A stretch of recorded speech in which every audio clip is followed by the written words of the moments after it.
मेरे प्यारे बच्चों, आप सभी का स्वागत है आपके अपने YouTube channel Aftab study classes में।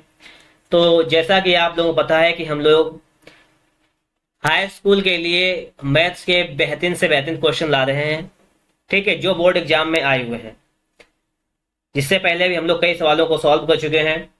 ठीक है, तो आज आपके सामने एक सवाल लिखा हुआ है कि बिंदु 2, -3 और -4, 6 को मिलाने वाले रेखाखंड को 1:2 के अनुपात में अंतः विभाजित करने वाले बिंदु के निर्देशांक ज्ञात कीजिए। यही तो सवाल लिखा हुआ है आपके सामने। और ये सवाल बोर्ड एग्जाम में आया हुआ है 2 अंक का। कितने अंक का आया हुआ है? आप बताएंगे कि ये सवाल बोर्ड एग्जाम में आया हुआ है 2 अंक का आया हुआ है। ठीक है, अब इसको आप लोग कैसे सॉल्व करेंगे, अब इसकी बात हम लोग यहाँ पर करने वाले हैं। देखो, सबसे पहले क्या है, आपसे क्या पूछा गया है, ये देखो आपसे पूछा गया है अंतः विभाजन, ये तो पूछा गया है। तो हम लोग लिखेंगे अंतः विभाजन। ये क्लास 10 के लिए बहुत ज्यादा इंपॉर्टेंट है। ठीक है, और आप क्लास 10 में ही हैं।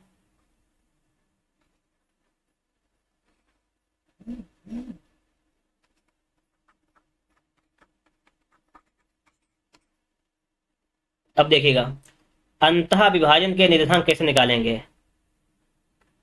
अंतः विभाजन के लिए फॉर्मूला क्या होता है? mx2 plus nx1 upon m+n होता है my2 plus ny1 upon m+n, यही होता है। अब आप कहेंगे सर यहाँ पे x1 x2 y1 ये क्या है? तो देखो, पहला बिंदु देखा, ये है आपका x1, लिख लीजिएगा, ये y1, ये आपका है x2, ये आपका है y2, यही तो है। और ये आपका m, ये है आपका n। बस इतना काम करना है, इसका मान सिर्फ रखना है। फॉर्मूला याद कर लीजिएगा अंतः विभाजन का। अच्छा, अगर आपसे कहे बाह्यता विभाजन, तो यहाँ पे सिर्फ प्लस की जगह पे आप लोग माइनस लगा देंगे तो बाह्यता विभाजन हो जाएगा। लेकिन हमसे सिर्फ अंतः विभाजन पूछा गया है, तो हमने सिर्फ अंतः विभाजन को लगा दिया है। अब देखो, बराबर कोष्टक लगा देंगे। m का मान कितना है? आप कहेंगे m का मान तो 1 है, यही तो है। तो लिखेंगे 1 गुणा x2 का मान कितना है? -4। ठीक है, तो इसको लिख देंगे गुणा में -4 प्लस n का मान कितना है? 2, और x1 का मान कितना है? 2। बट्टे में आ जाओ, m का मान कितना है? 1, और n का मान कितना है? 2। तो हमने मान लिख दिया।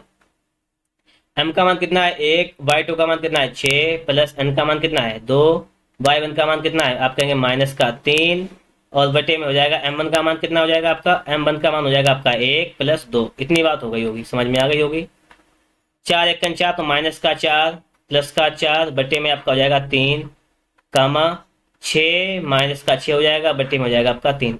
ये भी क्लियर हो गया होगा, क्योंकि इतना तो आप जानते होंगे हल करना। 4 से 4 जाएगा 0/3, 6 से 6 जाएगा 0/3।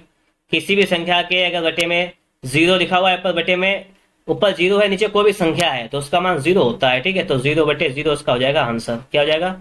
0/0 आपका आंसर हो जाएगा। इस प्रकार से आपको ये बात भी समझ में आ गई होगी।